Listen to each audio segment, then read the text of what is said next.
My dear brothers and sisters in Christ, mga kapatid sa pananampalataya, we praise and thank the Lord who has gathered us in this international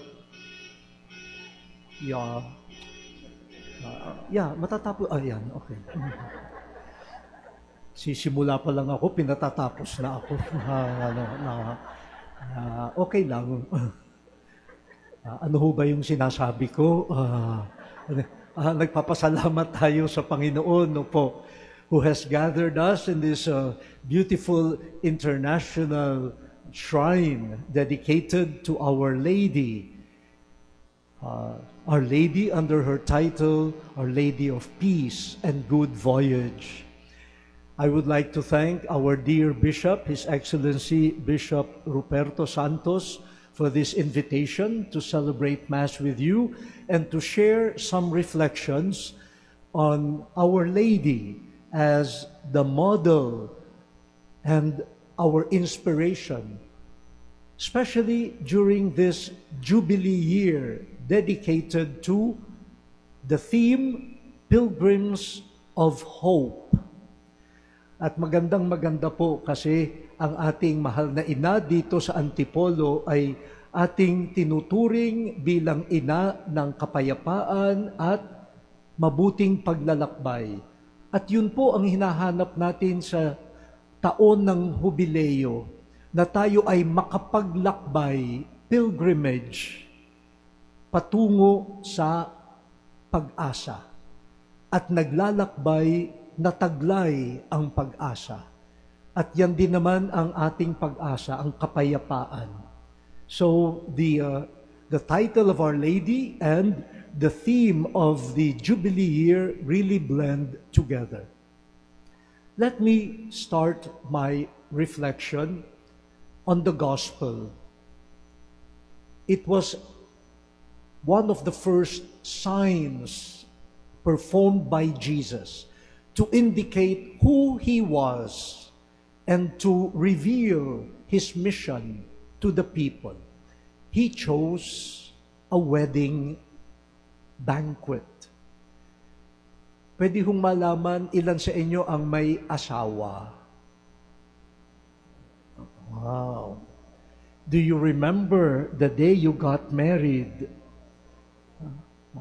Some would rather forget. But many still remember. Don't you remember the day of your marriage as like the beginning of a pilgrimage of hope? You had so many dreams, ang daming pangarap, ang daming mga inaasam-asam. Every wedding event is a pilgrimage, the beginning of a pilgrimage of hope. Katulad ng Jubilee. And Jesus was there. But just like any journeys in life, something unexpected happened in this wedding event. They ran out of wine. In spite of all the preparation, something unexpected and undesirable happens. They ran out of wine. And in the Jewish culture, if you ran out of wine during a wedding, wow, that is not a good sign. It is a cause especially of embarrassment to the husband. Pag naubusan ka ng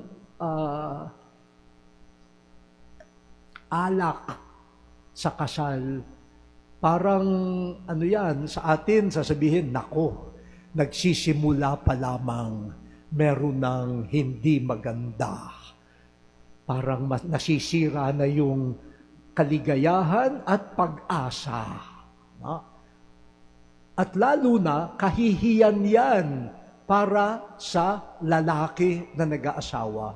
They say, simula pa lang, kinulang ka na ng alak. Paano mo maitataguyod ang pamilya mo? Sa umpisa pa lang, kulang ka na. So it was almost a sign of a bad beginning. And all the joys and the hopes would be ruined by this unexpected event.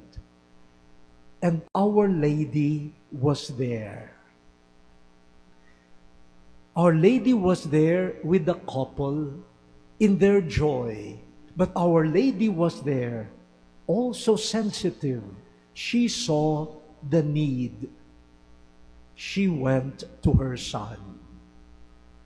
That beautiful presence of Our Lady, who was always with people in their times of joy, and she sees when something does not go right. But she does not only look, she acts on it. Hindi lamang siya tumitingin, kumilos siya, pumunta siya sa kanyang anak. Kung kayo yung nandoon sa kasalan at naisip, nakita nyo, kulang na ang kanin, kulang na ang ulam, kulang na ang alak, saan kayo pupunta?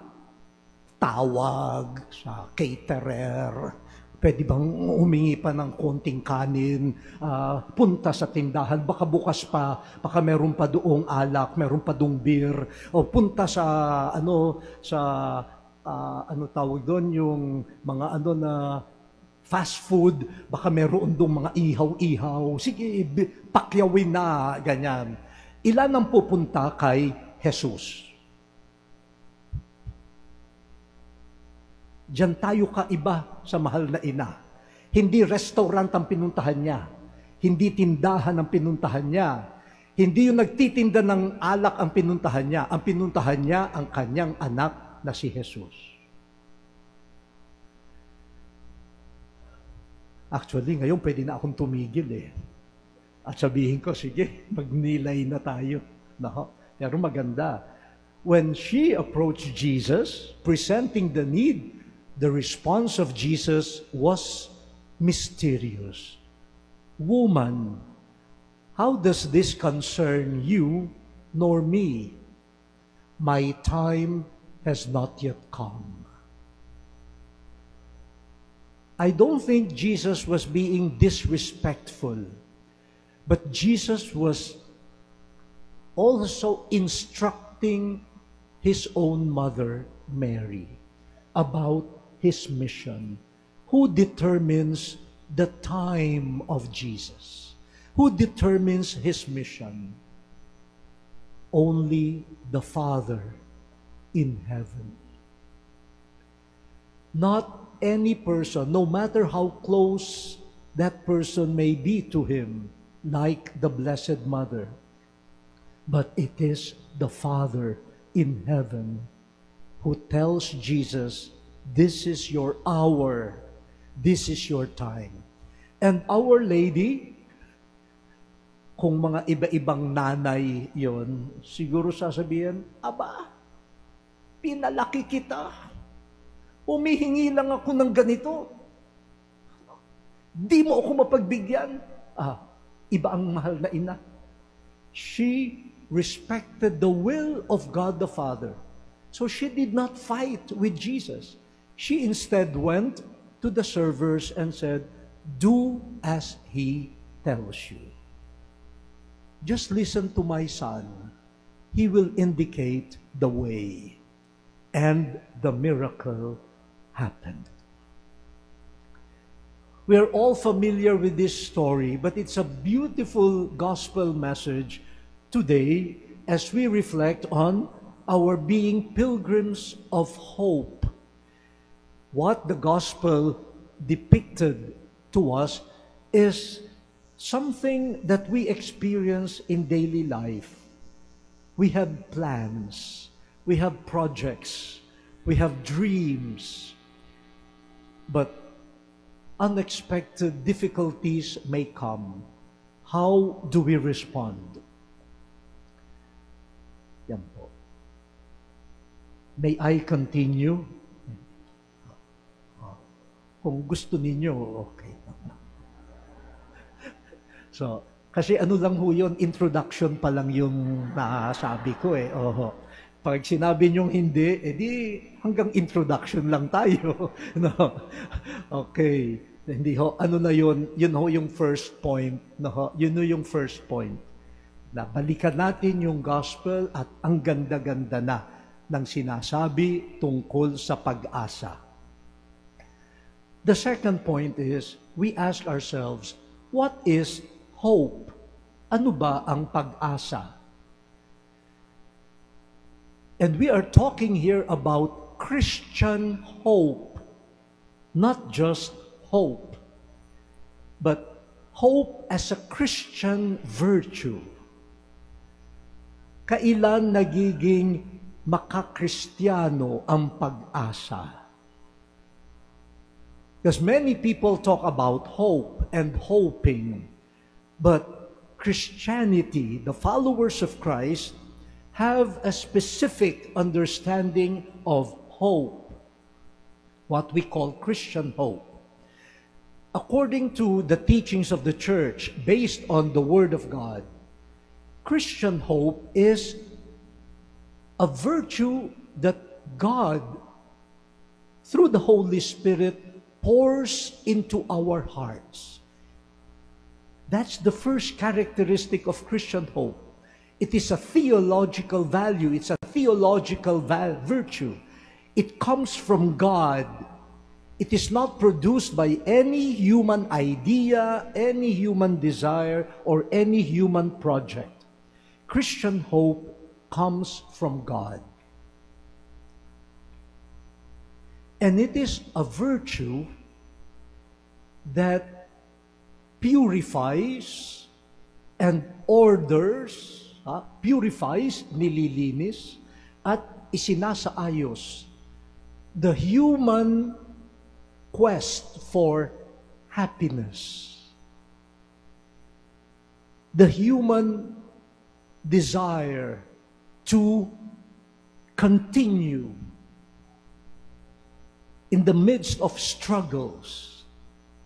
And the third, the human capacities. Yan po yung tatlo na natural sa tao. Yung maghanap ng kaligayahan. Ang tao na hindi naghahanap ng kaligayahan ay parang hindi tao. Kapag meron kayong nakausap, kamusta ka? Mabuti naman. Oh, mabuti ka. Oo, kasi hanap ko basag ulo eh. Kapag ang tao hindi kaligayahan ang hinahanap, magtataka ka. Ano nangyayari sa taong ito? Human beings have the natural desire for what we call happiness, fulfillment in life. At the same time, human beings have the capacity to face challenges and difficulties. Meron din tayong natural na kakayahan na harapin ang mga pagsubok sa buhay. At ikatlo, tayong mga tao ay meron ding mga kakayahan para abutin ang ating hinahanap, at kakayahan para malampasan ang ating mga pagsubok. These are all natural. But Christian hope, by the gift of the Holy Spirit, purifies our quest for happiness, our capacity to withstand difficulties, and to use human resources and capacities. We need the Spirit of God to purify all of them so that they will become real hope. Kasi kapag hindi nilinis ng Diyos at iniayos yung ating mga hinahanap, baka hindi pag-asa ang mangyari.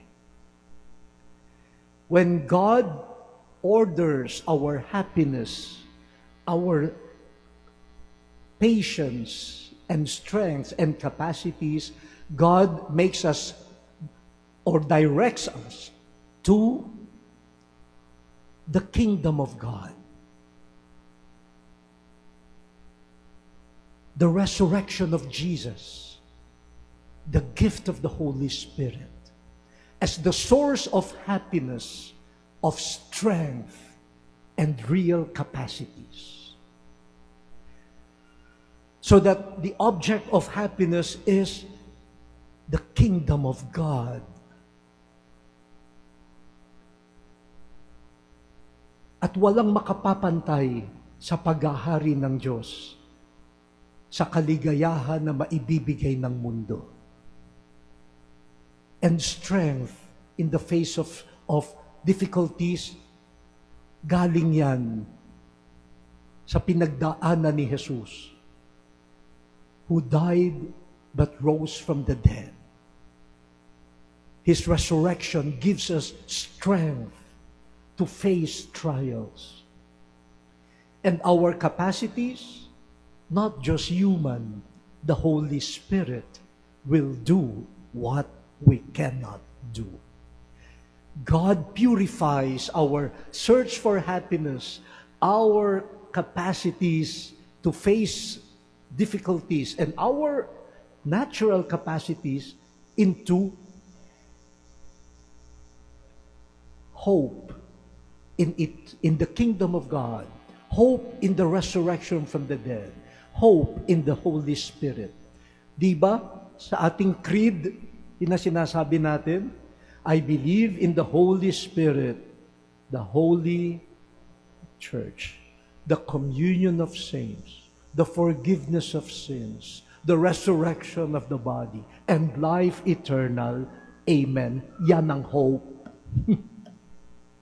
Yan ang hope.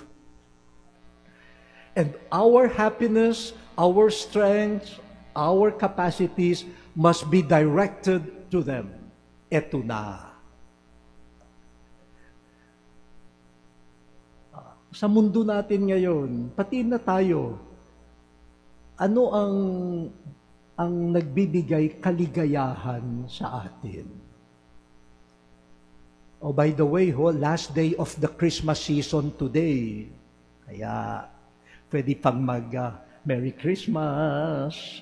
Kanyan. So, ano yung merry? Ano yung happiness for Christmas? Ang mga hinahanap na happiness ay, sana mabigyan ako ng malaki-laking bonus. Sana ay, hindi lamang kahon, sana may sobre pa. Yan. Sana may sobre na, ay mahaba pa ang bakasyon. Yung kikita ako na walang trabaho. Yung aasenso ako na hindi ako nan magtatrabaho.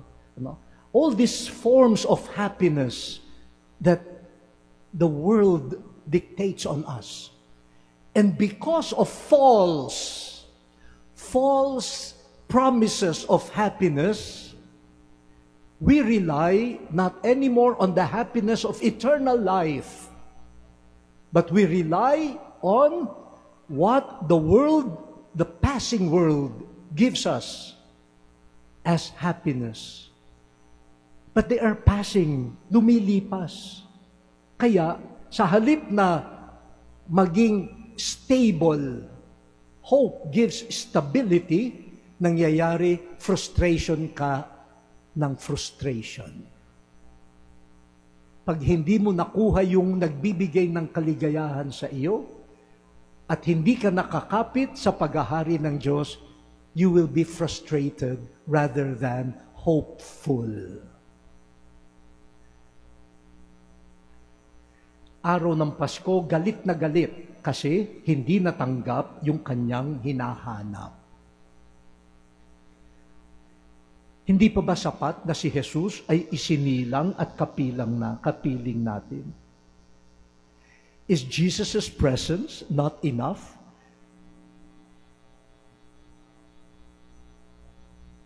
Happiness. The other thing is the survival in the midst of difficulties. What do we see in our world today? To survive, ano ang ginagamit na paraan? Magsuhol ka and you will survive.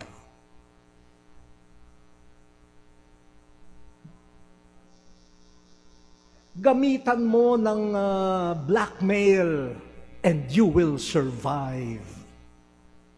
Takutin mo and you will survive.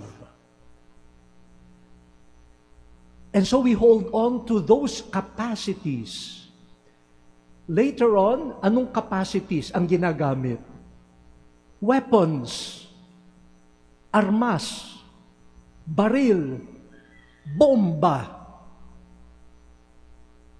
Lusubin mo. Patayin nyo yung lahat ng yan. At pag natakot yan, atin na yan. We survive. So people place hope in corruption, in weapons, in death. They think that by destroying people's lives, they will be protected. They will win. That is not hope. That is an act of despair. Yung mga taong may pag-asa, hindi mananakit ng kapwa. Kasi ang pag-asa nila nasa Diyos. Ang taong may pag-asa sa Diyos, hindi maninira at mananakit ng kapwa at hindi magbubuwis ng buhay ng iba. Kasi nakakapit sila sa Diyos. Kapag merong tao na parang bully, alam nyo yung taong yan, desperado. Nananakot lang yan, pero siya ang unang takot. Duwag. Pero nagpapanggap na malakas. Pero bula lang yan. Ang tunay na malakas ay yung kumakapit sa Diyos at hindi mananakit, sinasaktan na siya, nakangiti dahil kumakapit sa Diyos. Ganyan ang mga martir. Kahit na sila sibatin, kahit na sila pagtangkaan, they will say, no, I will not deny, I am a Christian. Sabi ni San Lorenzo Ruiz, Kristiyano ako. At kahit na higit sa 1,000 buhay, iaalay ko sa Panginoon. Hindi siya ang takot, yung papatay sa kanya ang natakot. The hope that will purify our false forms of happiness, the false sources of strength, the false promises of endurance. So during this pilgrimage of the Jubilee, we should be attentive.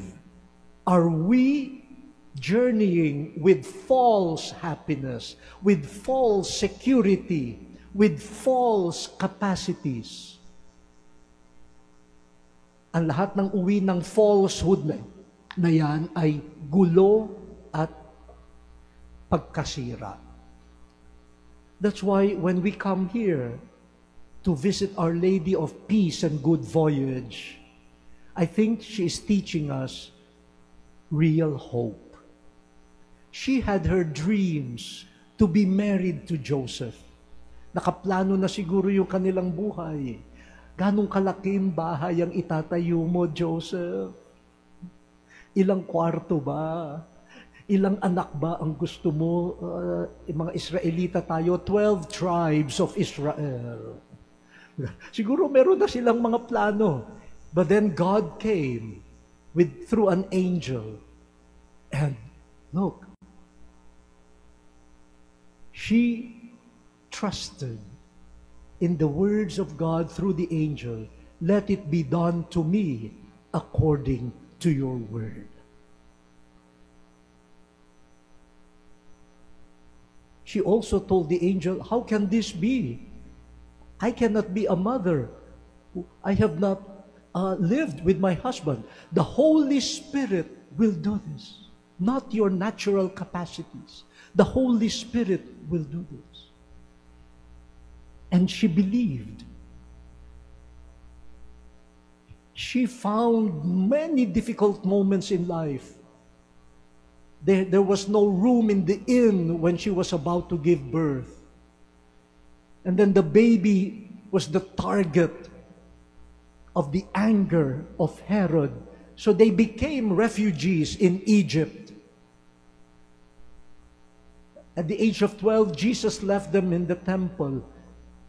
They lost their son. But all through this, according to the gospel, Mary did not understand everything, but she kept all of these things in her heart. In her heart, she clung to God.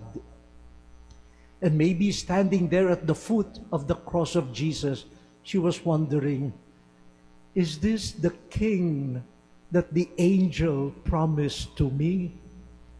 Well, after 3 days, he rose from the dead.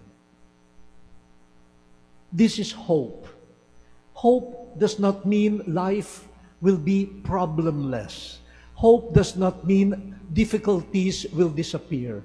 Hope does not mean that you can do everything with whatever money, pride, or weapons you have. No.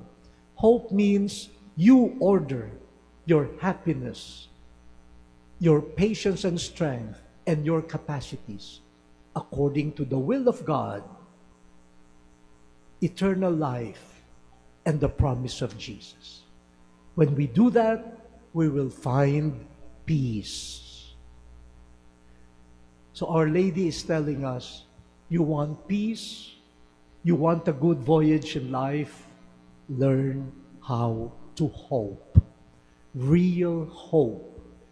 Hindi yung mga huwad na pag-asa na binibigay ng mundo, kundi pag-asa na tanging sa Diyos natin makakamit.